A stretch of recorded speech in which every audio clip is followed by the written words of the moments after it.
Viewer voice messages. All right, ladies and gentlemen, speakpipe.com. We have a bunch of viewer voice messages to get through today. So let's get to it. Hey, by the way, did you notice on my gaming channel, the Madden franchise has returned? Yeah, that's right. We posted 3 new episodes this week. So get caught up over there, over on the Madden franchise. A lot of fun. See how I would run the New Orleans Saints. Okay, let's get to it. The store, still rocking and rolling. Get your merch. Midway through the NFL season, just shipped out another shipment right around Halloween. So good time to order. It'll you make an order, I ship it quick. Okay.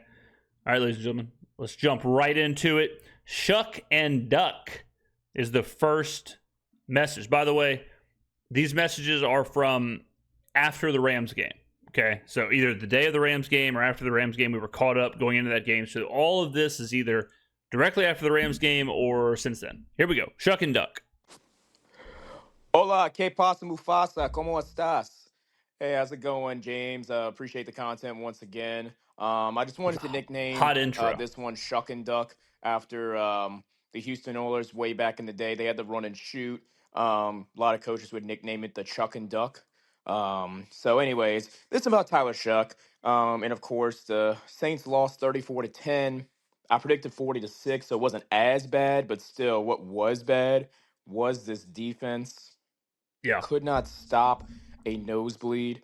They were getting driven up and down the Certainly not a nosebleed if it was wearing Los Angeles Rams colors. field. Matt Stafford had time to, get a cup of Gatorade, put it down, and then launch it over the top like he did to Puka.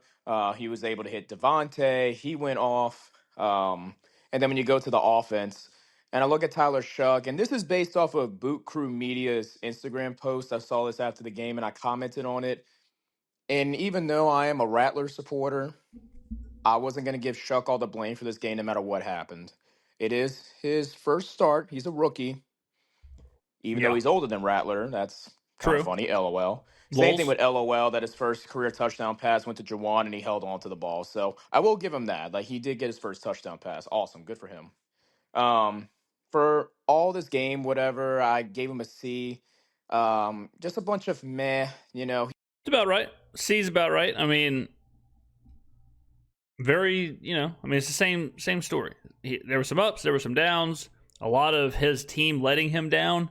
A lot of the offensive line letting him down, drops, whatever. But it was okay. I mean, horrible spot. I mean, no doubt about that. Playing the Rams on the road, them off a bye.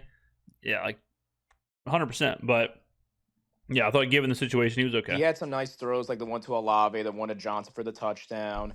I think he had another nice one to Shaheed on the outside later in the game when the game was already out of hand. I mean, that game was practically over by that long 10-minute drive in the third quarter, I feel like. Oh, yeah, it was over. The Kamara fumble, I think it was, in the second half, where the Rams go 10 plays, whatever, for a touchdown. We fumble. They go 10 plays, whatever, for a touchdown. And then they went up 34-10. That's when it was over. They made it like 27-10, I think. So, yeah, even though I support Rattler, I do think it's kind of funny how you see the back and forth with Shuck supporters. Now they're making excuses versus when Rattler was going through the same situation with like Kamara fumbling. The offensive line was being terrible. It's just the defense is so unreliable. It's crazy, man. So for Tyler Shuck, you probably already commented on this. You can't put the blame on him. I don't either. It was just a bunch of meh. He made some nice throws, but he had that interception at the end of the game trying to make something happen. It was just very interesting to see if the Saints are going to make any moves at the trade deadline. I'm saying this at 6:40 on Sunday evening, not too long after the Saints game. So I just wanted to get your thoughts. As of right now, yeah, they made the trade, traded Shaheed to the Seahawks for a 4th and a 5th. Great trade. They did what they had to do. So we'll see if they do anything else. But any additional thoughts, I should say, on Tyler Shuck, if you haven't commented them already. Like I said, I gave him a C. He's lucky that he's also healthy. He took a vicious hit right before that touchdown pass for roughing the passer that extended the drive, because I thought we were just going to settle for a field goal there. It's one of these things where, like, Like, speaking of the settling for a field goal, like whenever we did settle for a field goal, it's 4th and 1. We line up to go for it, and Kelvin Banks had the false start or whatever. Like, that's just, I don't care who's under center. Like those things. And that was kind of the. I'll let you keep going, but I could see Rattler going back in if Tyler Shuck takes a hit, and with this offensive line not protecting him, he could easily take a hit, and it'd be unfortunately serious. I'm not wishing that on him by any means. I want to, emphasize that. But as of right now, I know it's just one game, but Tyler Shuck to me, he made some nice throws, but especially starting off that game rather poorly. Another slow start. He looked very skittish. He looked very stiff in the pocket. Um, so that's just my personal thoughts on this. I appreciate all the content that you're delivering. We're 1-8, even though this is supposed to be the quote unquote easier part of the schedule. Well, the easiest part's coming up. The hard part has already happened. The easy part is the Dolphins, Jets, Titans, that whole stretch. We'll see how Shuck does. In my opinion, I think Rattler is the better quarterback, but it is just one game. So we'll see what happens if Rattler gets another opportunity or if Shuck is able to stay healthy and finish the rest of the season. And then you realize in the offseason, I don't care what people say, going quarterback would not help this team. You got to rebuild your defensive line. I mean, it depends on the quarterback. Like, if we did fall into the first overall pick, let's just say this was like Joe Burrow's season. Like, a quarterback does help. You know what I mean? Like, if that's who you're getting, it absolutely does help. There was an old saying where it's like, people say, like, you're not a quarterback away. Well, if you're not a quarterback away, you certainly aren't a defensive end away. All right?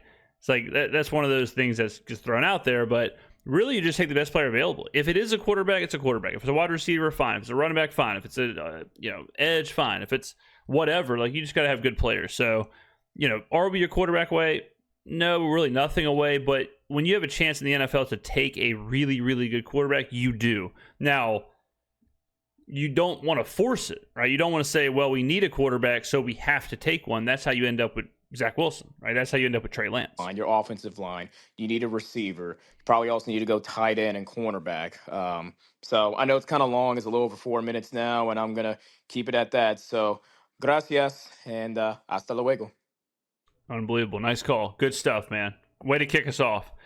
Yeah, the Shuck Rattler stuff still just blows my mind. Like, I still see it every day on Twitter. There's a Twitter thread that I keep getting tagged in. It's been going on, honestly, for 48 hours, and it's just Shuck versus Rattler, Rattler versus Shuck.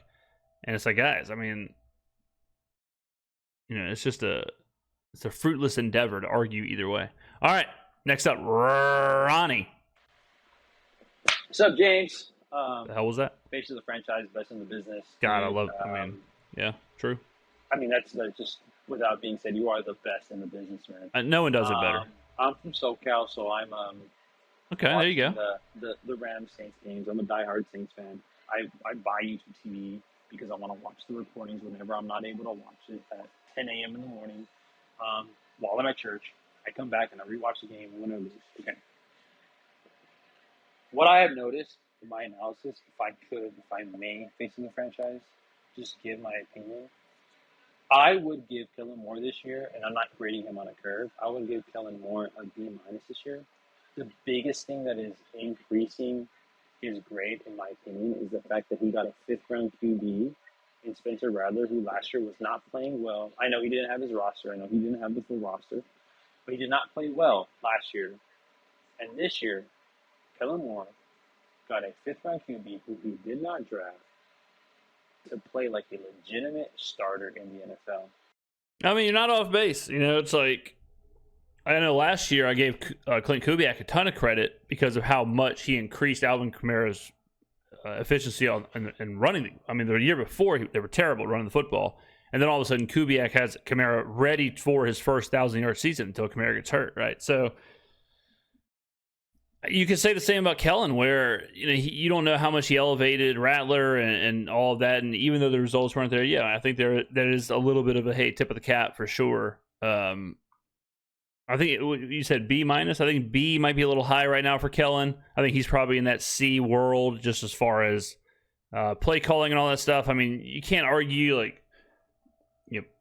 how bad we are in the first quarter and how bad we are starting games and all that. Like that is a lot on him. Those scripted drives. So I knock his grade quite a bit for that. So I'd have him in that C- territory. until that gets fixed. The Rams game was interesting. There was a couple spots where the Taysom usage was like, okay, what are we doing here? Like Taysom would get 2 plays, and then Chuck would come in on 3rd and 9, and I didn't know what was going on there. I don't know if they were giving Chuck a breath or whatever, but yeah, I mean, I think C-ish in the C world. You can say whatever you want. I was a huge Spencer Rattler fan. I was really rooting for him hard, but you cannot say that he did not play like a legitimate starter in the NFL at least for 6 weeks. What happened was that defenses saw him and they were like, "Well, we're gonna make him beat us." And I think Kellen Moore was like, "Yo, beat him," and he couldn't. And that's where the turnovers came. He started letting it rip.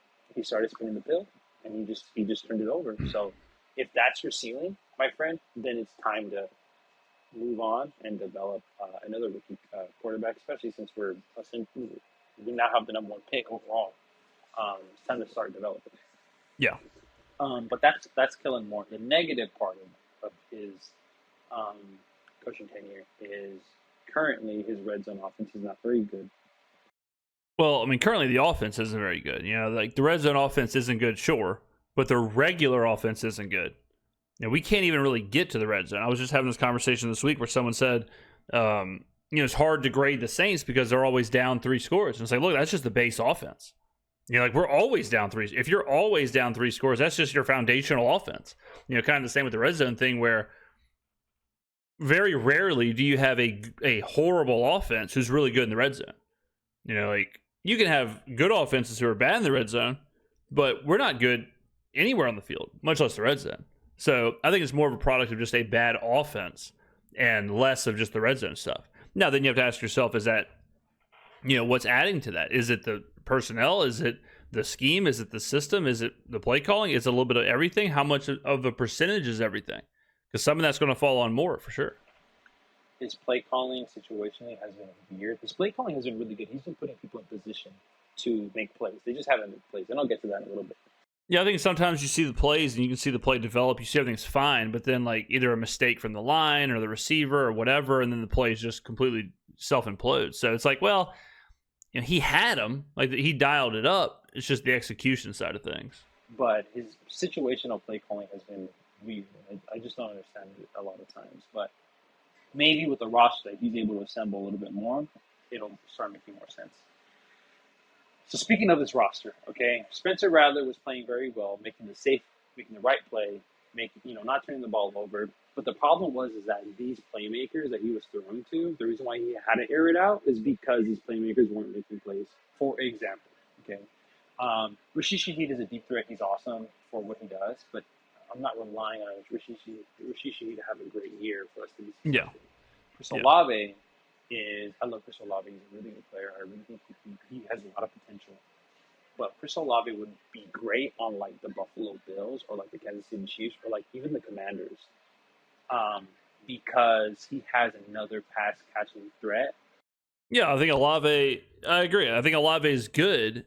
He just hasn't proven he can be the number 1 like high volume playmaker, whatever, and that's fine. And I think that's why the Saints are going to extend him, and they're going to work to bring in a number 1, like a volume, high volume number 1, whatever receiver that Olave can play off of, and that's totally cool. But yeah, that is a part of this work in progress. Next to him, and I think he could be better than like a T. Higgins. He could be better than a Terry McLaurin, with some other pass catching threats next to him, because the actual pass catching threat now. Chris Olave is not a wide receiver 1 in the sense that you can't rely on him to get 120 yards and 10 catches and 2 touchdowns a week. You can't rely on him to do that. But he could have, from a macro sample size, a year sample size, he could have a top 5 wide receiver year in terms of just sheer production if he's on a good roster. Now, the roster he's currently on, the next best player, the next best pass catcher, is the most frustrating pass catcher in the NFL. I had another recording that I was recording. I was going to talk to you about this. I was basically in the middle of saying I'm sick and tired of Juwan Johnson dropping balls. And as I'm saying this in another recording, he drops the 3rd and 4th. Yeah, I mean, Juwan Johnson's just, at a certain point, and this is another like where the players kind of get off the hook whenever people start to talk about, like the management or the ownership or whatever. Like, Juwan Johnson has to start doing the task. Now you can argue he shouldn't be paid, shouldn't be this, whatever. But when he's on the field and the ball hits him in the hands, you got to come down with it. When you do catch it, you can't fumble. Like, he's just not doing the task. I yell, and I'm pissed off. He like I would trade him right now for a box of chips. I would love to just move on from him. Okay, and I'm so sick and tired of hearing, well, the DV made a good play. Well, can we make a good play, please? Let's make a good play for once. Now, I think we should draft a tight end. I don't think we would put any QB in a really good position. We just drafted one. I mean, that's what's crazy. But like tight end is one of those things where hard to find. Very top heavy. When you have like really, really, really, really good high end guys, they're usually only a couple of draft class. At all. If we drafted a QB, I think we need to get the best player available regardless. Always diamonds in the rough, but yeah. Regardless of position, I understand that you're big on, we're one QB away, but on this team, I would never want to curse any quarterback to be on this roster. But hey, if he's Peyton Manning, pull the trigger. You'll never know, but I think that's what it should be. Now, I do want to share why I'm optimistic to be a Saints fan. There you go, Ronnie. All right, next up. No name. Didn't even put his name. Just said, here's a minute and 41 seconds for you. Don't worry about who sent it. Hey, James. What's up, man? Always good to talk to the face of the franchise. Appreciate you. Just got back from the bar watching the game. Watched your video on it. Ooh. And I mean, meh. Yeah. Kind of sums it up. True. I don't know what's going on offense. Or why we can't stop the run now when we're stopping the run. I don't know. I don't want to sit here and harp on the team. I think we do that enough. But I want somebody to tell me if I'm crazy or not. Because I don't know that. I went to the Bucks game at the Dome. God, I was there. Brutal. I mean, there was a good crowd.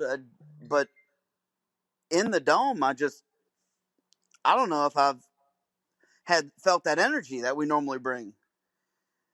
And I think I'm going to be very disappointed when it comes to Atlanta coming to town. And, I hope the fan base shows up for it and shows out. Because win or lose, we're the best fan base in the world. And I just hope everybody out there takes a second to remember that, to remember that regardless, win or lose, we're going to have a better time than some of these other loser fan bases that are going to go 10-7 this year. We're having the best time in America because we're the best fan base in America. And I just hope everybody remembers that and goes to the game versus Atlanta. So thank you for the call. And I'll tell you this, I was in the Dome. I mean, I go to every game, but I was there against Tampa Bay, and I was bored to tears. I mean, honestly, I almost just started playing Hearthstone on my phone. I almost just started just doing something else, watching YouTube videos, something else. Like, it's just, because that was the game, we didn't even cross the 30 until garbage time. So, and it was packed, and people are having fun, and it is what it is for sure. But it's becoming, for a fan there, it's becoming an expensive waste of time. Because the tickets are expensive, the drinks are expensive, the food's expensive. You go there, let's say you have 2 tickets, let's say 1 ticket. Let's say you pay it for a ticket, you have 1 drink, and you have some food. You're probably $250, $300 in. Easy, not even counting park and stuff like that. Probably $300-ish in. And then you're sitting there watching just a despicable performance for 3 hours. And here's the problem in New Orleans. You could do that exact same thing and have a whole lot more fun for a whole lot cheaper down in the French Quarter. You go throw a dart at a random bar, sit there for 3 hours, have a couple drinks, whatever, and you're having a way better time. And then you're not just hard stuck watching that. So I hear you about, like, the energy and all that stuff, but it is soul sucking whenever the on field is that bad. So it's a give and take. The team has to give you something to cheer about. So I was in that number. I was cheering, but with about 12 minutes left in the fourth quarter, I had nothing left. I was just sitting there watching it, just watching the clock like, man, keep this thing running. So, it is a little bit of like, hey, the fans will cheer, but you got to give them something to cheer for. They'll show up. Saints games are so fun and all that stuff for sure, but damn, those games, it is brutal for sure. All right, Ronnie, again, 2 minutes of Ronnie. All right, and real quick, James, last thing. I wanted to be optimistic about the Saints. Go ahead. Despite the way it looks right now. Feel free. I would say that the Saints are in the best position. They're the best. They're the team that is in the best position in the NFC South. Let me explain. The Buccaneers have an aging roster, and they're so satisfied, like fat cats, making the playoffs by default because the NFC South is the worst or second worst division in the NFL. And then, being their wide receiver core getting hurt, being all that, Baker Mayfield, I like to call him Baker Mayfield because he's a phone. I think Baker's sweet. I'm a big Baker fan. He's going to get bounced in the first round again. Okay. If the Buccaneers were on any other team, any other division in the league, they probably wouldn't make the playoffs.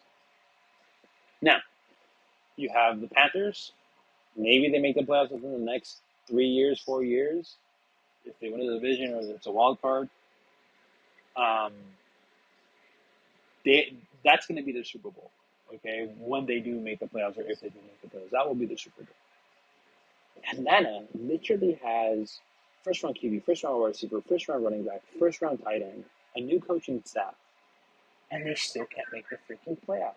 Atlanta's in a bad spot because the bill is about to come due for Atlanta, where all of a sudden all these young players, all these rookies, whatever, they're going to start paying them.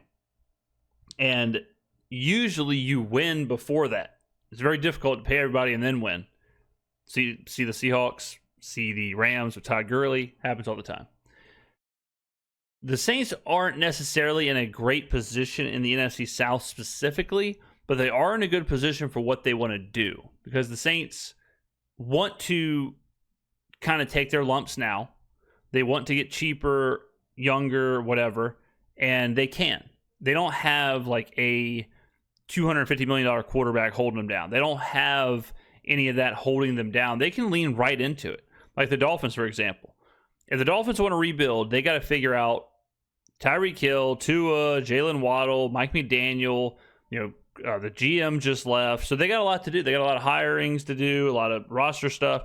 The Saints have already done a lot of that. Like the Saints have already, whether it's from, medical retirements or whatever, but a lot of the players like Derek Carr, Ryan Ramczyk, Michael Thomas, some of these big contracts, then the coaches, Dennis Allen, Pete Carmichael, whatever, they've already done the hard part. The hard part is initiating the rebuild, firing who you got to fire, hire who you got to hire, trade, waive, whatever the players you got to. They've already done that with Lattimore and the players I just named. Now Shaheed, whatever. So the Saints are a year ahead of that. It would be the worst if they had, let's just say, Kyler Murray. If the Saints had Kyler Murray right now on a $200-something million contract and they were about to fire their coach, and it's like, well, damn, now we got to move off Kyler Murray. Then we got to eat the dead cap. Then we got to find a coach. Then we got to do this. Like the Saints, that is a silver lining, is that for a team that is bad, they are kind of built to where it's okay to be bad right now. It's kind of like part of the plan. They're supposed to be good. These teams are supposed to be good, but they're not. So they are in what other fans thought we were in, which was that purgatory. They're in the definition of purgatory, and they're even worse off because we know we have an aging roster. We knew we had Atlanta hasn't had a winning season since 2017. Saints 2 years ago, the Saints tied for the division. It was not that long ago the Saints almost won the division, host a playoff game.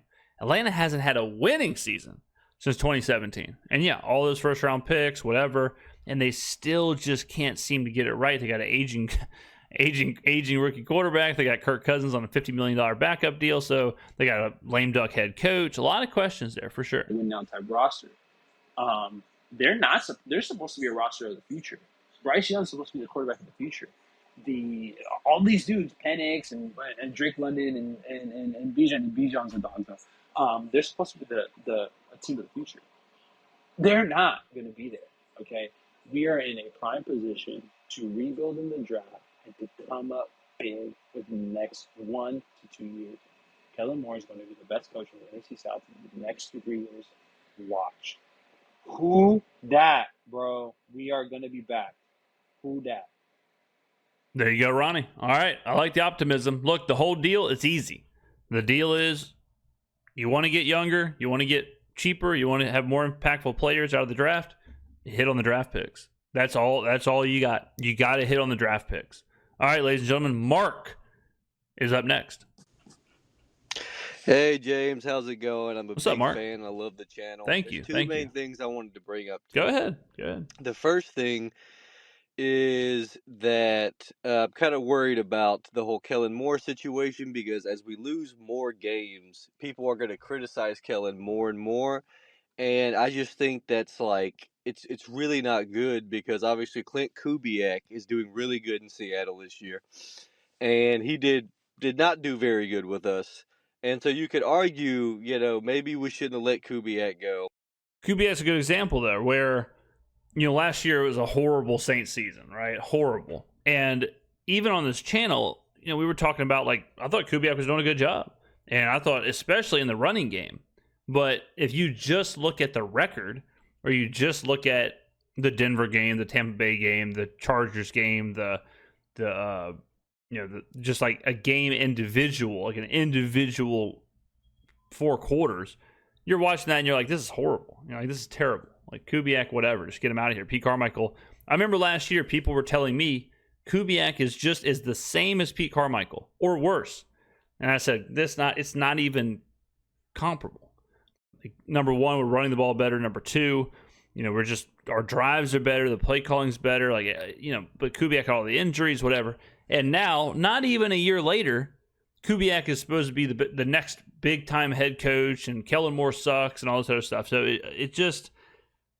it really shows you got to look deep into what's happening. Now, there are some major red flags right now with Kellen Moore, and he's got to get that stuff figured out. But we also kind of have to give him the opportunity to figure said problems out. And also, maybe Kubiak didn't have success because we have a terrible roster, right?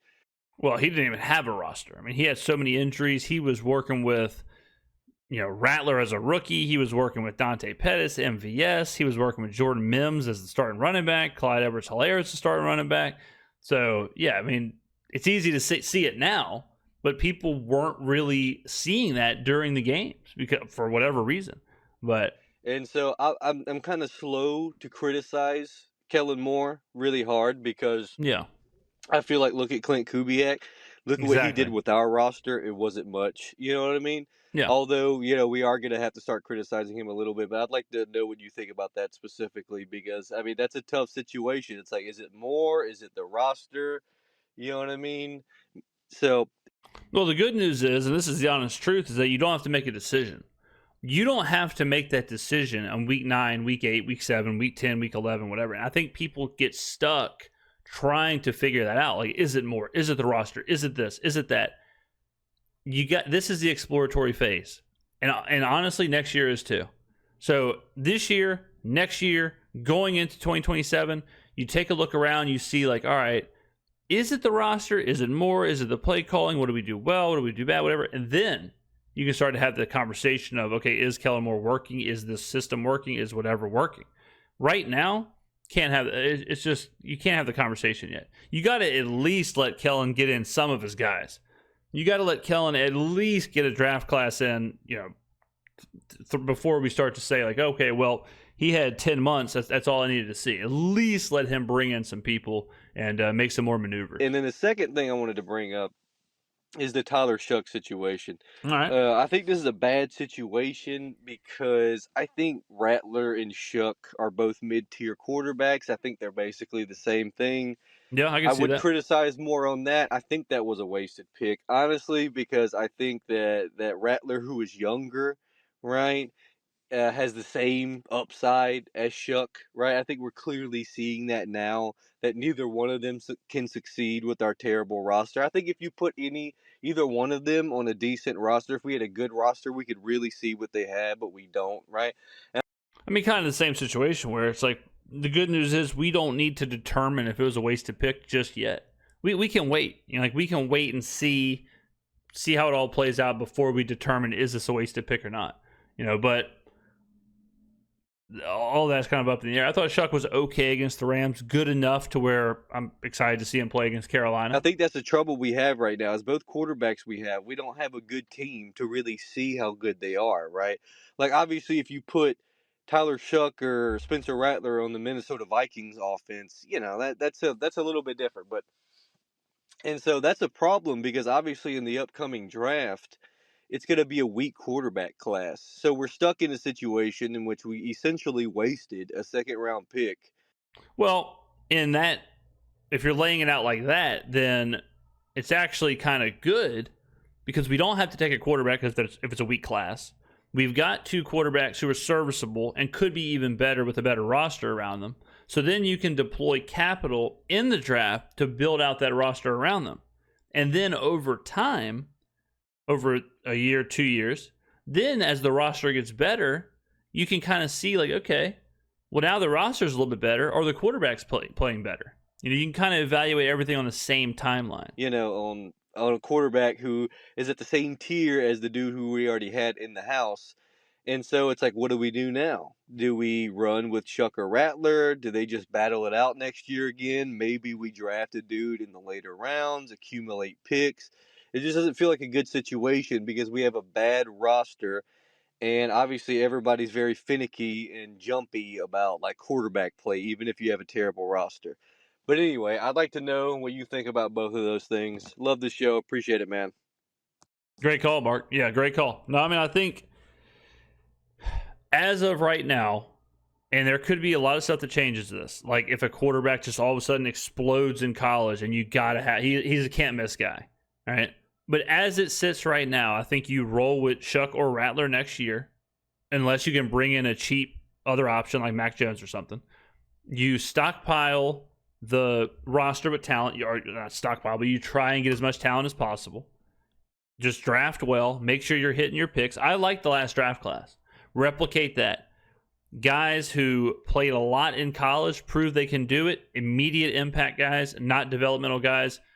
A couple draft classes of that. As of right now, we've got 7 picks in 2026. So you're looking at, just last 2 draft classes is 15 or 16 players. Then you add another draft.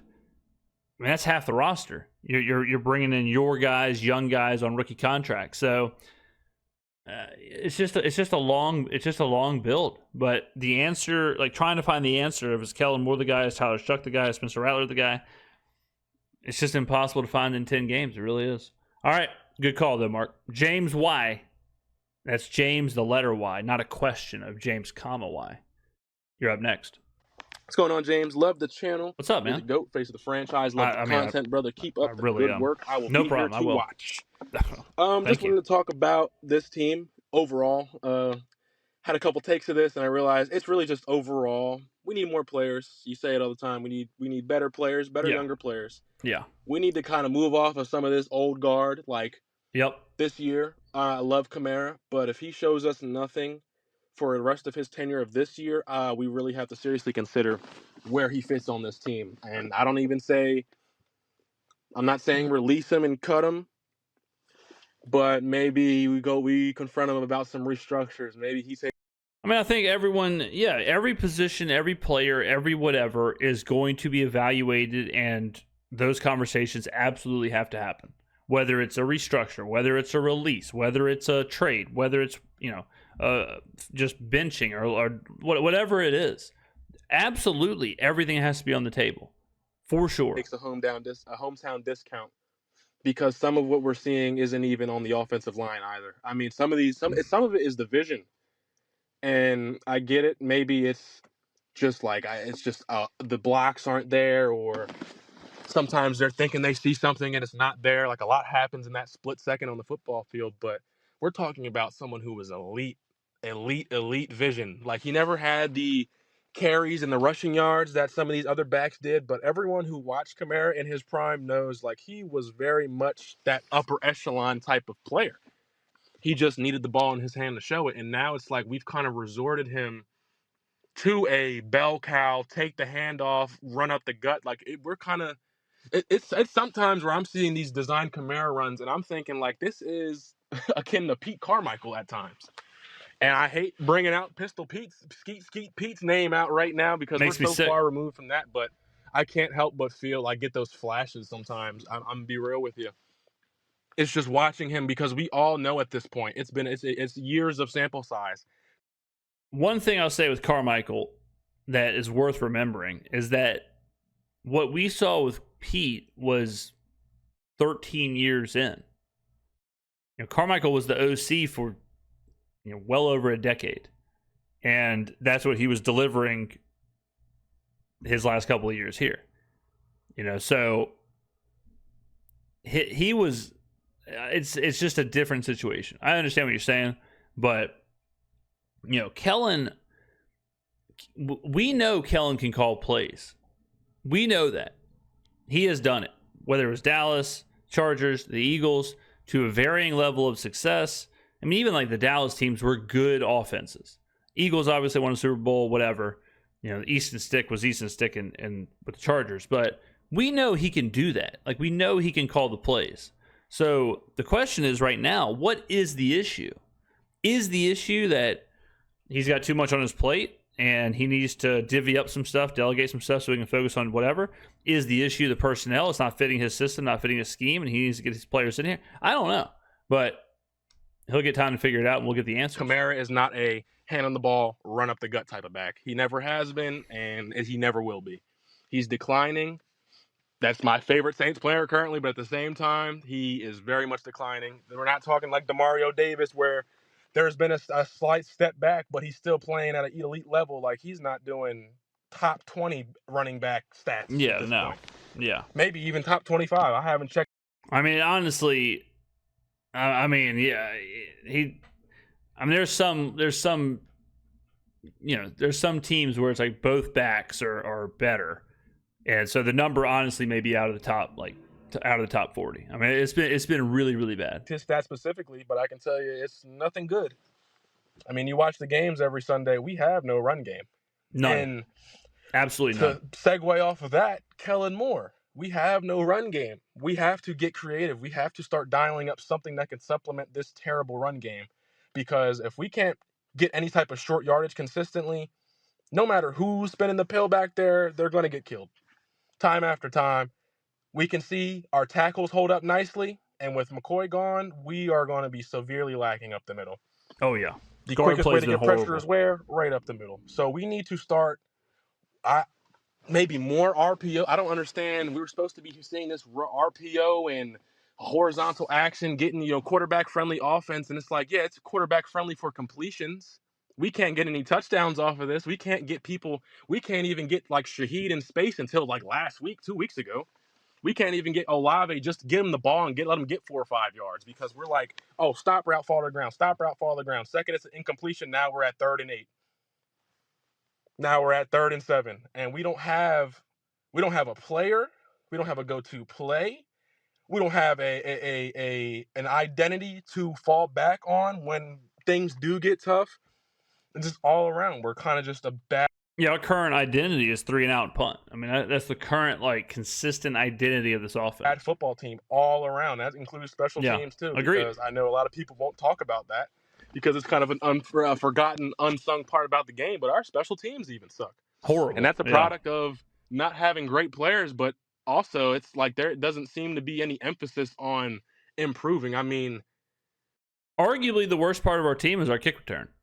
And you talk about an unsexy part of the game. But if you watch our kick return, it is horrible. Go watch a replay of any game. Pick a game. Doesn't matter. Pick a game. Watch our kick return. Watch how they're returning these kicks. Watch where we're starting our drives at. There is not a doubt in my mind our kick returners do not understand the rule of the new kickoff system. There's way too many times I see the ball bouncing around and they kind of look at each other, they kind of grab it, and then they just kind of go because I think they're afraid of, like, can I even take the touchback? Can I even kneel it here? What do I do? I'm just going to go. And then all of a sudden they're catching everything on the back foot. They're not in front of everything. I mean, and so it's stuff like that too. What has really been the difference special teams wise from that Seattle game to now? Is it our personnel's playing better, or is it just they don't have the same coverage team? They don't have the same coverage team as Seattle. I don't know. I mean, if there was someone that could figure this all out in 1 year, they'd be a rich individual, that's for sure. But it's such a multi-layer problem that cleaning the roster, cleaning the cap space, and just trying to hold it down with the coaches you have in the building, that gives us belief. I mean, gives me belief, I'll say. Kellen Moore, I still have faith in him. I really, and despite how the defense has been playing, I really do like Staley a lot. I think he brings an element of strategy to this defense that, while it's susceptible to things outside of the norm, like trick plays, gadget plays, and just kind of you get your mind thinking too much in one area and you overlook another area. But overall, I like the staff. Not a fan of the roster. We got to clean it up. Love the channel. Sorry this was long-winded. Took all 5 minutes, but I love you, brother. Peace. Thank you, man. Thank you. I use this metaphor all the time, but I think it's just so similar to a restaurant where right now the books are bad, the cooks are bad, the ingredients are bad, the restaurant itself is bad, the tools are old. Like, you got to fix the books, you got to get new ingredients, you got to get new suppliers, you got to get a new menu, you got to do all that. And similar to the first season of the Bear, halfway through the first season, it was like, damn, is this going to work? Is this going to work out? Can Jeremy Allen White do this? And then you start to see glimpses of hope, but we're just in that front end. We're on the front end, and we have to clean out everything. It is a full-on, long-term, full-scale rebuild. No ifs, ands, or buts about it. Next up, Evan. Evan's up next, gets to talk to the face of the franchise.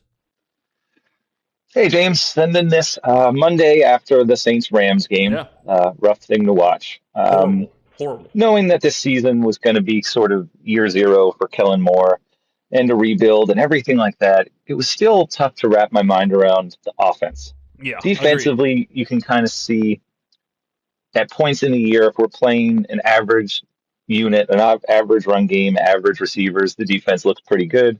When we run into really good receivers, really good run game, they look bad. You can kind of tell they don't quite have the pieces.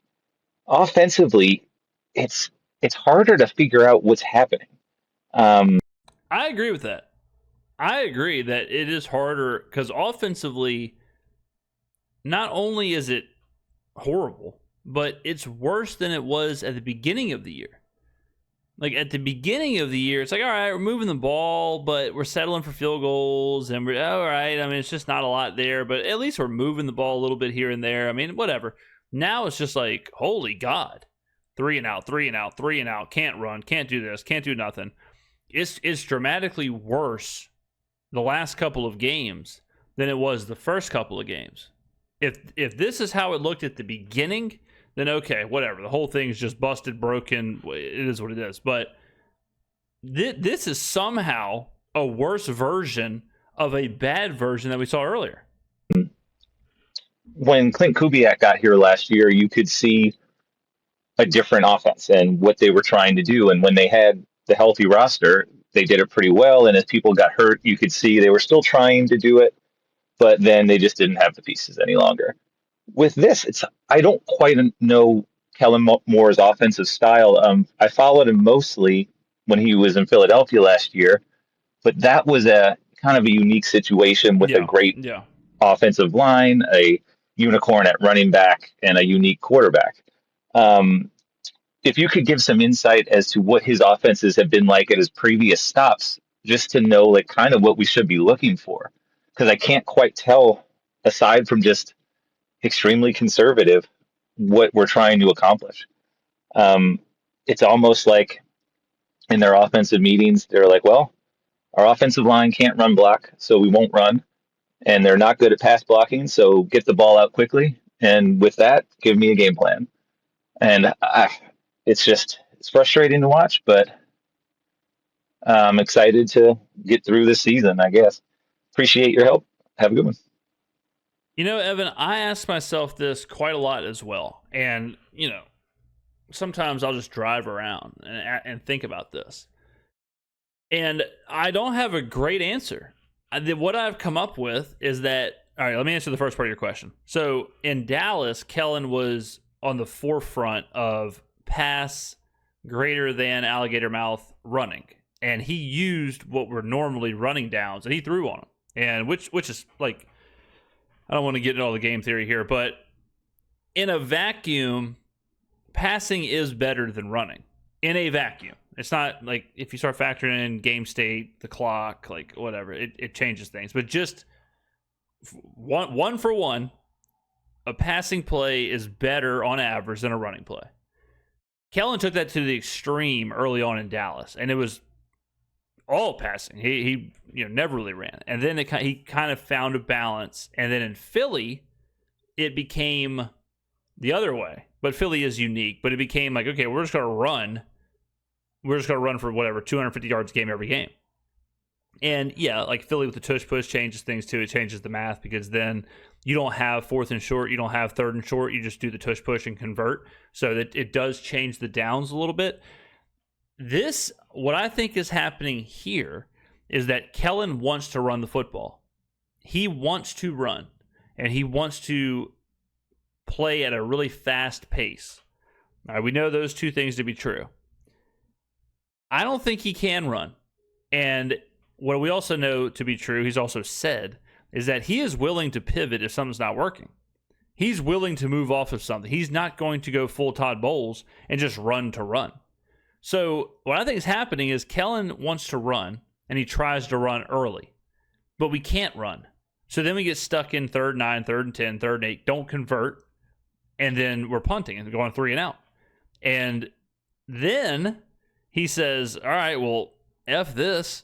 Number 1, we can't run. Number 2, we're down 3 scores. So now I got to throw. And that's why we kind of see the early part of the game, we don't do anything. And then the late part of the game, when we're just throwing and the defense has kind of stepped back a little bit because they're up 2-3 scores, all of a sudden we're having a little bit of success. It also makes sense why we have success when we're in tempo, because then it's just fast-paced, throw, whatever. We're not trying to run this balanced offense. So I think a huge hang-up right now is the inability to run the football. And I don't mean not run it well. I mean not run it at all. Like the fact that it's, okay, well, we're running for 2 yards a carry. We're not going to do that no mo. And all of a sudden you've got, Alvin Kamara 6 carries for 20 yards. And Taysom's leading the game in rushing. That's what I've come to, like, that's my only, basically my reasoning for why it's been so bad early on. And we just don't have the horses to throw the ball 50-something times a game. I mean, Tyler Shuck in the Rams game, if you look at his stat line on its own, it's like, this is kind of whatever. But then you got to remember, he only had the ball for 16 minutes. And then you remember all the plays Taysom had, where Tyler Shuck's not even on the field. So if it's a relatively normal game state, and the Saints have 20 minutes, 25 minutes, 30 minutes of possession, Shuck is probably throwing the ball like 55 to 60 times that game.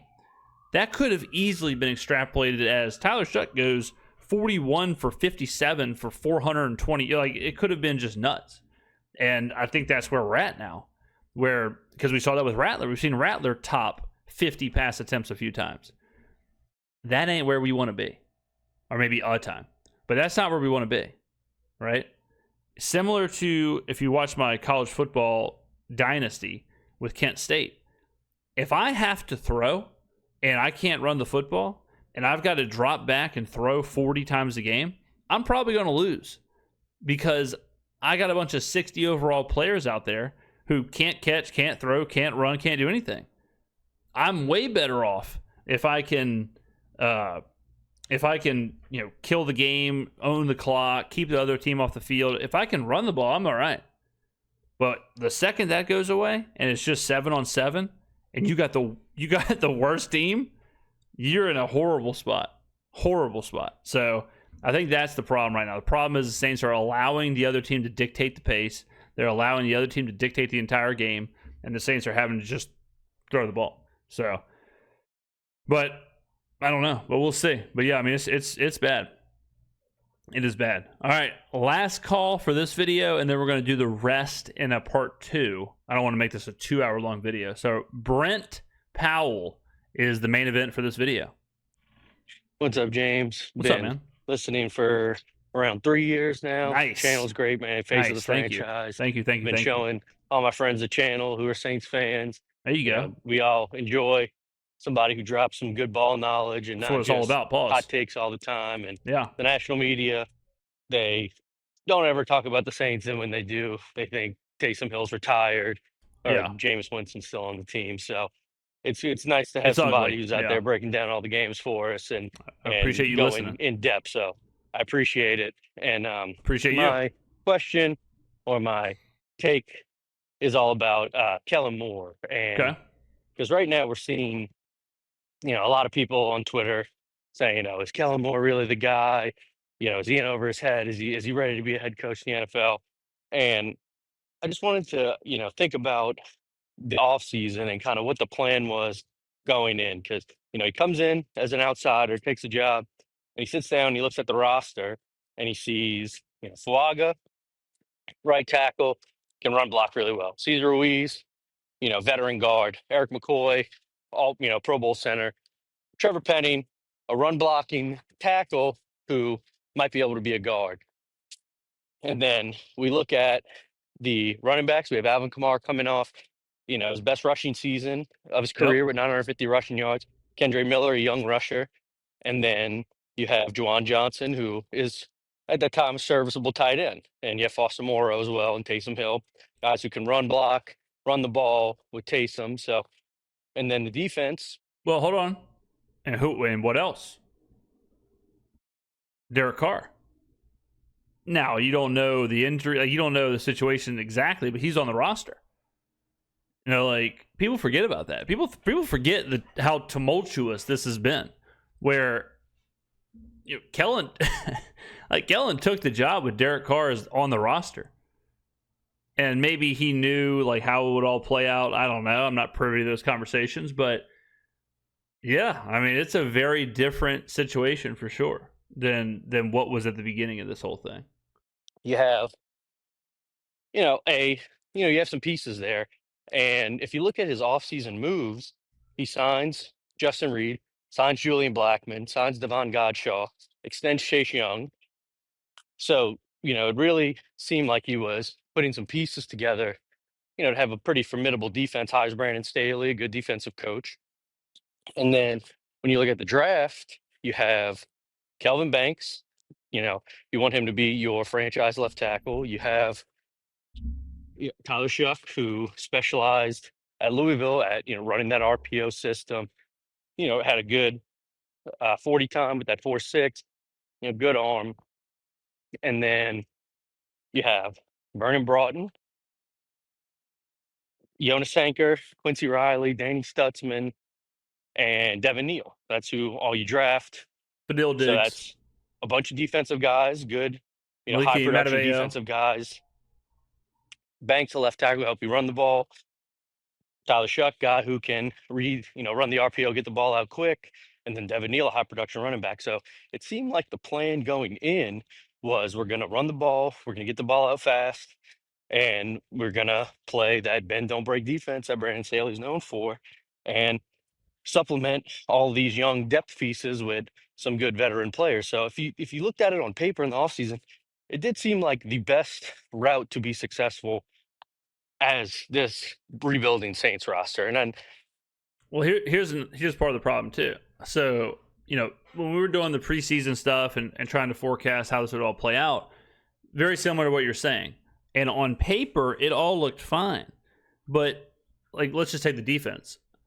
for Staley's defense to work, the defensive tackle has to be able to stop the run. Like, he's got to be able to plug up the middle. And that responsibility fell on Devon Godshaw.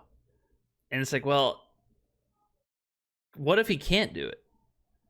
Then we're in kind of a problem spot, all right? Similar to the offensive line. Where it's like, all right, we're going to be able to run the football. This is what we want to do. All right, Trevor Penning there. Okay, Cesar's there. But we never really factored in, like, well, what if they fail at that? Because I know for me, I was thinking baseline, they'll just be what they were last year. If there's an uptick, cool. But baseline, there's just what they were last year. Well, what happens if they're worse? What happens if the players on this roster are actually worse than they were last year? Or, the players, like, if they didn't play last year, what if they're just not very good this year? And what if the production isn't there? Just like you said, Alvin Kamara coming off of almost 1,000-yard season. Okay, well, if he just does that again, we'll be fine. Okay, well, what if he takes an enormous step back and all of a sudden he can't have more than 25 yards in a game? What then?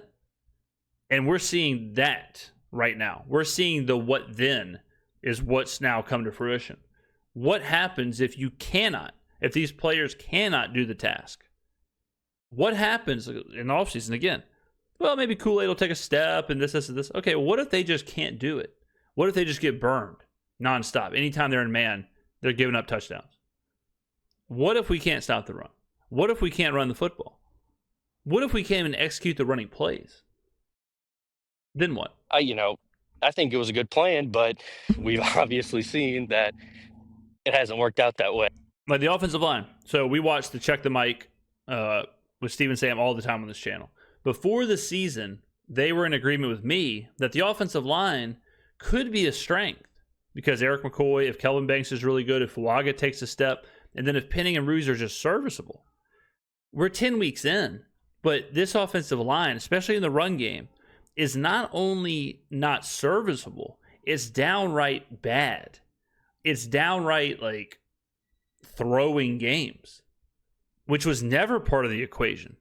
The question was, we know what it is on the floor. It's just kind of whatever. But what if it's really good? But this collective, like, getting that much worse was really never factored in. And they are, the offensive line in the run game is so bad, especially at the guard position. And I just wanted to get your take on, do you think it's the execution of the plan with Kellen Moore? Do you think it was the injuries with Blackman getting hurt, Broughton getting hurt, McCoy, Kendre Miller getting hurt? Or do you think, it's probably, a combination of everything, but do you think that there's a way to pivot? Because as of right now, we've completely abandoned the run game. And Alvin, has, I don't want to say, he's fallen off pretty hard this season. And is it because of a scheme issue, or is it that, dreaded 30-year-old fall off that the running backs tend to have, like Dalvin Cook? Or, you look at the team on Sundays and you're like, what is going on? Because it's just, offense is just tough to watch. And, I would think that the plan was shore up the defense, run the ball, get all the rookies comfortable in the system, and then next year in the 2026 draft, get the offensive weapons because you have all this depth theoretically on defense, and now the 2026 draft can specialize in going to get some offensive playmakers and kind of open up the offense. So I just want to get your take. Do you think that the plan going in was the best course of action at that time with the information you had? And do you think that the plan was, shore up the defense this year and, attack the draft offensively in this next draft, because we really need some weapons? And, at times the defense has looked good. If you, look at like the Bucks game, and, they have flashes where they stop the run, but then other times they can't stop the run. Kool-Aid, batting down passes in the end zone in that Bucks game was nice to see, but he hasn't really, been super productive. So, you see flashes in every game, but then you just see so many mistakes and so many bad plays that it's hard to see the vision through. But I think it was a good plan. But all right, I'll let you give your takes. Excited to hear it. Again, big fan. Thank you. On one hand, I think you can only do with what you have, right? Like, especially the first year. It's like, all right, these are the pieces I have. What am I going to do with this? What's the best plan of action? And I think it was fine. Like, I think the plan was sound. Control the game, run the football, chew up the clock, bend, don't break defense, whatever. The defense has shown signs of life. I mean, the defense has looked good at times. The defense has looked really good at times, like the Buccaneers game, for sure. I mean, the Giants game and whatever. I mean, they put up good performances at certain spots. The offense has not. We have not seen a single spark when you think about it. We've seen some efficiency, I guess, but we haven't seen it look good. We haven't seen it look high level at all. Even like a really a drive. Like we've matriculated some or whatever, but we really haven't had like a quarter or a half or whatever where it's like, damn, this offense is flying. Like we kind of matriculate and then maybe whatever, but we just haven't seen anything from the offense. And that part is concerning. The defense, like, there's ups and downs, peaks and valleys. All right, it is what it is. But at least like, okay, 4th and 1, like, you believe like they could get a stop here, I guess. But like the Saints to score 20, 26, 27, 28, 30 points. 30 is LOL. 21 points. Like to even say 21 or 24, let's say 24. What's your confidence level that they can score 24 points in a game? I mean, virtually zero, right?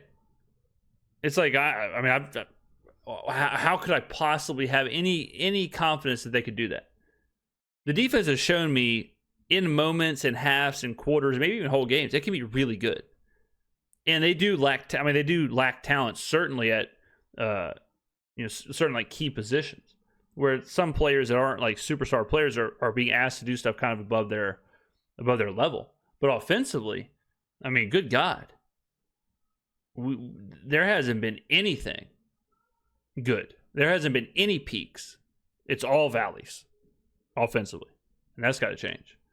Brent, thank you very much. All right, good calls. We're going to finish these calls in another video. We've got maybe 10 left, something like that. So, all right, ladies and gentlemen, thank you very much for watching. Speakpipe.com. I will see you in the next video.